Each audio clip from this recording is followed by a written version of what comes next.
Հարևցես, Արևմտյան Հայաստանի հեռուստաընկերության երթագահան լուրերն են։ Արմինակ Աբրահամյանի ելույթը Սևրի Դաշնակրի 106-ամյակին, Նելի Հարությունյանի ելույթը Սևրի Դաշնակրի 106-ամյակին, Լիդիա Մարգոսյանի ելույթը Սևրի Դաշնակրի 106-ամյակին, Բոլսահայ դպակրության ժառանգությունը նոր լույսի ներքո, Արևմտահայերեն բանաստեղծության մրցույթ Երևանի մեջ, Սկենդերունի հայկական եկեղեցու մեջ սկսած է վերականգնումը, Հայ ջամփան կշարունակե ռազմահայրենասիրական առաքելությունը, հայկական արմատներու վերականգնումը պատմական հայրենիքին մեջ։ Արևմտյան Հայաստանի Հանրապետության նախագահ Արմինակ Աբրահամյան Սևրի Դաշնակրի 106-ամյակին նվիրված իր ելույթին մեջ ընդգծած է անոր պատմական եւ իրավական կարեւորությունը, նշելով, որ ան կշարունակե մնալ հայ ժողովրդի իրավունքներու պաշտպանության կարեւոր հիմք։ Արևմտյան Հայաստանի Հանրապետության ազգային ժողովի նախագահ Նելի Հարությունյան իր ելույթին մեջ ընդգծած է Սևրի Դաշնակրին պատմական եւ իրավական կարեւորությունը, հատկապես Հայաստանի սահմաններու հարցին մեջ։ Ան նշած է, որ Դաշնակիրը կարեւոր փաստաթուղթ մնե միջազգային իրավունքի եւ դարաշրջանի պատմական խնդիրներու ուսումնասիրության համար։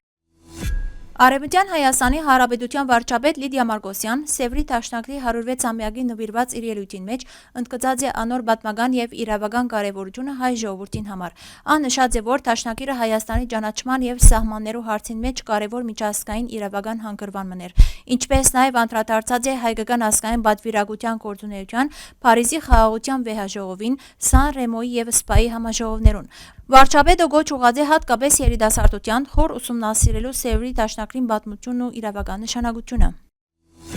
Օգոստոս 7-ին եւ 8-ին Մեսրոպ Մաշտոցի անվան մատենատարանին մեջ տեղի ունեցած է Կոստանդո Բոլսո հայ դպակրիչները միջազգային աշխատաժողովը։ Մասնակիցները ներկայացուցած են բոլսահայ դպակրիչներու, դարաստեղծներու եւ նկարազարդողներու ներդրումը դպակրական մշակույթի զարգացման մեջ, անդրադառնալով Բողոս Արապյանի, Հովանես Մոհենդիսյանի եւ Ստեփան Ագայանի ժառանգության։ Ցուցադրված են նաեւ 19-րդ դարու հազվագյուտ բազմալեզու հրատարակություններ։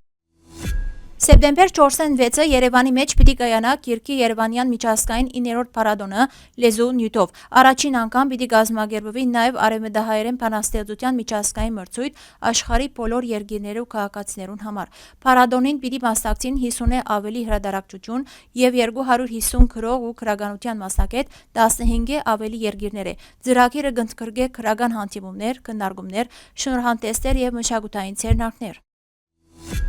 Սկենդերունի մեջ 1876-ին կառուցված 150-ամյա 40 մանուկ հայկական եկեղեցու մեջ սկսած են վերականգնման աշխատանքները։ Եկեղեցին վնասված էր 2023 թվականի փետրվար 6-ի երկրաշարժերուն հետևանքով։ Վերականգնման համար նախատեսված է 5 միլիոն թրքական լիրայի աջակցություն։ Աշխատանքները պիտի ներառեն դանիքի եւ հիմքի ամրացում, չորահերացման համակարգի նորոգում, խորաններու եւ վնասված պատերու վերականգնում։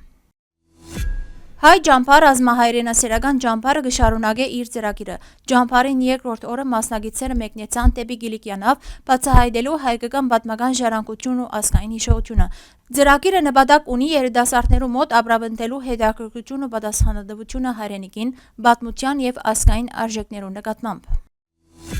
Երգիր հասարակական կազմակերպությունը Դերսիմի, Խարպերտի, Տիկրանագերդի եւ Մարտինի մեջ իրականացուցած է հայկական ժողովրդական բարերու աշխատարաններու ծրագիր։ Նախաձեռնության նպատակն է հայկական մշակութային ժառանգության վերակենդանացումը եւ հայկական արմատներու վերականգնումը պատմական հայրենիքի մեջ։